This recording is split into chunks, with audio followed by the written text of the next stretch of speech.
এসআইআরে মারা গেছেন আজ পর্যন্ত 40 জন বাংলায় শুধু। তাদের প্রত্যেক পরিবারকে আমরা সরকার থেকেও 2 লক্ষ টাকা করে দেব বলে ঘোষণা করেছি, তারা পেয়ে যাবেন। আর যারা হাসপাতালে আছেন তাদেরও সরকার থেকে 1 লক্ষ টাকা করে দেওয়া হবে। তাছাড়াও অনেক পরিবারকে আমরা আমাদের সাধ্যমতো সাহায্য করার চেষ্টা করেছি। আমি আপনাদের বলি, আমরা 99 লক্ষ লোকের গ্রামীণ বাড়িতে জল পৌঁছে দিয়েছি, জলের কানেকশন। আগে এই কানেকশনটা ছিল মাত্র 2 লক্ষ পরিবারে, কিন্তু এখন সেই কানেকশনটা বেড়ে হয়েছে 99 লক্ষ। কিন্তু আমাদের টার্গেট আরও অনেক বড় আছে। আমাদের টার্গেট আছে মোট 1,87,00,000 বাড়ি। সুতরাং কাজ চলছে, যখন টাকার সংস্থান করতে পারবো আস্তে আস্তে এই কাজগুলো আমরা করে দেব। এটুকু ভরসা আপনারা রাখতে পারেন। আপনারা জানেন লক্ষ্মীর ভাণ্ডার বিহারে গদি সরকার কি করলো? ভোটের আগে যার বাইক আছে তা সে পায়নি, যার টিভি আছে সে পাবে না, যার একটা পাকা দেয়াল আছে সে পাবে না, যার ব্যাংক আছে সে ব্যাংকে টাকা আছে পাবে না। কিছু বেছে বেছে ভোটের আগে দিল 10,000, সারা বছর নয়, ভোট কেনার জন্য। আর যেই ভোট চলে গেল এলো বুলডোজার। ভোটের আগে 10,000, ভোটের পরে বুলডোজার। হাজার হাজার মানুষকে উৎখাত করলো, উচ্ছেদ করলো। আমরা 2021 সালে বলেছিলাম লক্ষ্মীর ভাণ্ডার করব। আজ যদি 21 থেকে 26 5 বছর আপনারা যুক্ত করেন, তাহলে মা বোনেরা মাসে 1,000 মানে কত হলো? 12 মাসে 12,000 আর 5 বছরে 60,000। গদিবাবুদের বলুন আগে ওই টাকাটা দিতে। আর যারা তপশিলি অধিবাসী তারা পেয়েছে 70,000, 12,000 করে পায়। এবং আজ শুধু নয়, আপনারা এরপর বার্ধক্য ভাতার জন্য যাবেন না মা বোনেরা, বিধবা ভাতার দরকার নেই। এই লক্ষ্মীর ভাণ্ডার যত দিন বাঁচবেন জীবনে তত দিন আপনারা পাবেন। নিশ্চিন্তে থাকুন, কারো কোনো কটু কথায় বিশ্বাস করবেন না। এখনো তো 6 মাস বাকি আছে ইলেকশনের।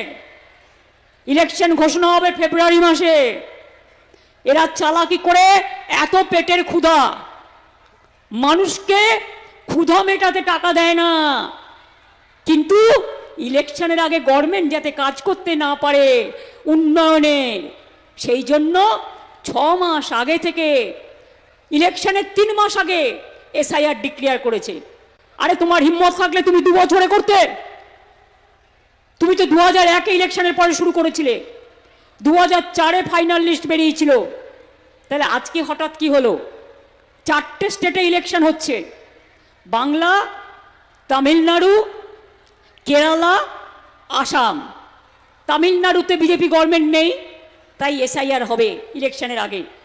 কেরালায় নেই, তাই এসআইআর হবে ইলেকশনের আগে। বাংলায় নেই, তাই এসআইআর করতে হবে। কিন্তু আসামে তো তুমি আছো, তাহলে আসামে কেন এসআইআর হবে না বাবু? একটু উত্তর দাও। উত্তর তোমায় দিতেই হবে। ত্রিপুরায় কেন হবে না? বিজেপি আছে বলে ত্রিপুরা বাংলাদেশের বর্ডার নয়? বলুন, রোহিঙ্গা যদি আসে, বাংলায় তো বর্ডার নেই, আসে মণিপুর হয়ে, মিজোরাম হয়ে, নাগাল্যান্ড হয়ে, সেখানে কেন এসআইআর হবে না? বিজেপি আছে বলে খোকা বাবুকে দুধ খাওয়াতে হবে। আর বাংলায় খোকা বাবুরা নেই বলে বাংলায় তার খাওয়া বন্ধ করে দিতে হবে। আমি পরিষ্কার বলছি, আমি সাম্প্রদায়িকতা বিশ্বাস করি না, সব ধর্মকে সম্মান করি, কিন্তু এটা জেনে রাখুন, মানুষের অধিকার কেড়ে নিলে সেটা মানব না, মানব না, মানব না। পরিষ্কার বলছি, বাংলা ভাষায় কথা বলা মানে বাংলাদেশি। ওদের দেশের ভাষা এক, আমাদের দেশের ভাষা এক। এটা তো ঐতিহাসিক কারণে। 1947 সালের আগে সব তো একসাথে ছিল, তারপরে দেশ ভাগ হয়ে যায়। সুতরাং আমার বাংলা ভাষা আন্তর্জাতিক ভাষা। আমি ভাষায় মা বলতে শিখি।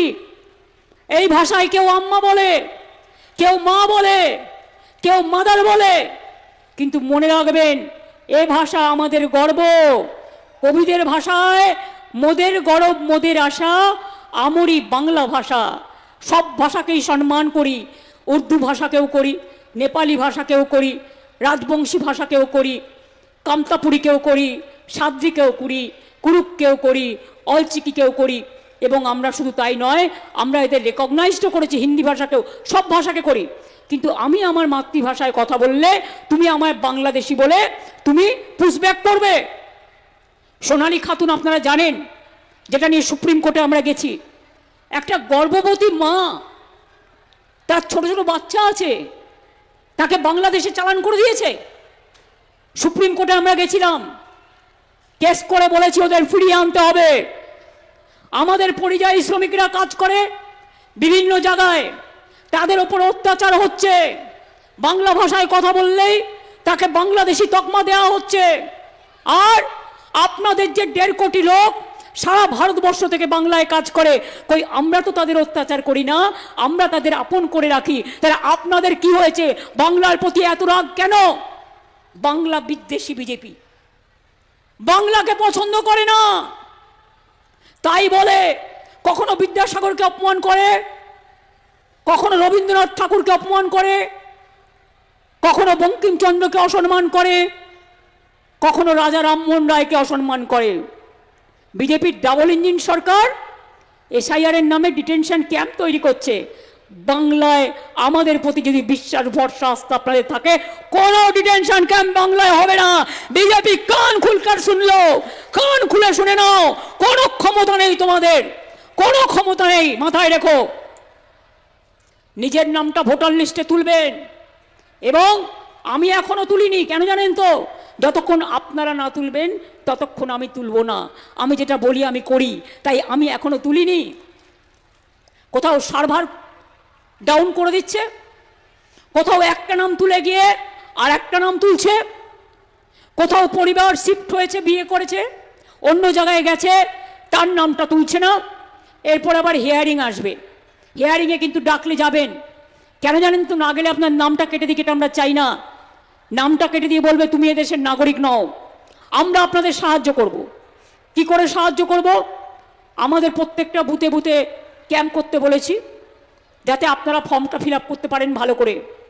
দ্বিতীয়ত, গভর্নমেন্টও আমি অলরেডি অ্যানাউন্স করেছি পরশু দিন, সেইটা বলছি, আমরাও বুথে বুথে মানে গ্রাম জিপি গ্রাম সভা বেছে বেছে আমরা মে আই হেল্প ইউ, আমি কি আপনাকে সাহায্য করতে পারি বলে একটা করে বুথ ক্যাম্প হবে। যার শংসাপত্র নেই, যার কোনো কিছুর অভাব আছে, সেই ক্যাম্পে যাবেন এবং গিয়ে বলবেন আমার এইটা প্রবলেম আছে, আমাকে এটা করে দিন। গভর্নমেন্টও করবে গভর্নমেন্টের কাজ, আর পার্টিও করবে পার্টির কাজ, এটা মাথায় রাখবেন। আপনাদের যাতে কোনো অসুবিধা না হয় এটা দেখা আমাদের কাজ। বিজেপি যদি মনে করে গায়ের জোরে বাংলা দখল করবে, সব কিছুই তো গায়ের জোর, কোনো সংবিধান মানে না, কোনো নীতি মানে না, এক শ্রেণীর মানুষের উপর ওদের রাগ, সংখ্যালঘু তারাও, মতুয়া তারাও, রাজবংশী তারাও, তো যারা মারা গেছে তাদের মধ্যে তো অর্ধেকের বেশি হিন্দুও আছে। কালিদাসের গল্প জানেন তো? যে ডালে বসেছিল সেই ডালটাই কেটে দিয়েছিল। সুতরাং এমন কিছু কেউ করবেন না, যে গাছের ডালে বসে আছেন সেই গাছের ডালটা কাটবেন। এসআইআর করে বিজেপি আরো গেছে, যেটুকু ছিল সেটুকুও গেছে, আরো যাবে। ওদের শূন্য করে দিন, ওদের ভাড়ার শূন্য করে দিন। বিহারে চালাকি করে 4টে করে ইন্ডিপেন্ডেন্ট দাঁড় করিয়েছিল। মনে রাখবেন, ইন্ডিপেন্ডেন্টরা ভোট কাটলে আপনার লোকসান, বিজেপির সুবিধা, সুবিধা করতে কাউকে দেবেন না। আর যারা ইলেকশনের সময় ব্ল্যাকমেলিং করে তাদের বলবেন এখন ব্ল্যাকমেলিং নয়, জীবন বাঁচাবার সময়, জীবনের অস্তিত্ব রক্ষা করার সময়, জীবনের সম্মান রক্ষা করার সময়।